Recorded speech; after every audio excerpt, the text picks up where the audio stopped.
Another Canadian diplomat has reported a traumatic brain injury while stationed in Cuba, bringing to 13 the total number of cases among diplomats and dependents with unusual health symptoms. The affected person is receiving medical attention, according to a statement from Global Affairs Canada, while the government continues to investigate the potential causes of the so-called Havana syndrome. In light of this new information, a decision has been made to allow staff currently posted to Cuba to return to Canada if they wish, the statement read. It's been more than a year since the last report of such an injury at the Canadian Embassy in Havana. Several U.S. and Canadian diplomats and family members have been treated over the past 2 years after reporting strange concussion-like symptoms. Both countries believe their diplomats have been targeted using an unknown technology, and both the FBI and RCMP are investigating.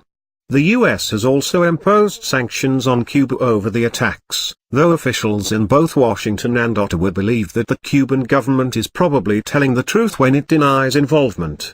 A delegation of senior Canadian government officials will travel to Cuba next week to review the current operations and assess how to further reduce risks, the statement read. Last winter, Canada made some changes at its Havana mission in response to attacks that had affected 12 diplomats and their family members, including children.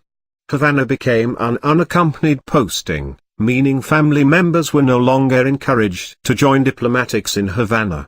Canada also renewed its personnel at the embassy, and found accommodation for the newcomers in a single compound rather than having them dispersed around the city in private homes and apartments. The new accommodations are not close to any U.S. diplomatic facility, lessening the chance that the Canadians in Havana are being confused with U.S. diplomats.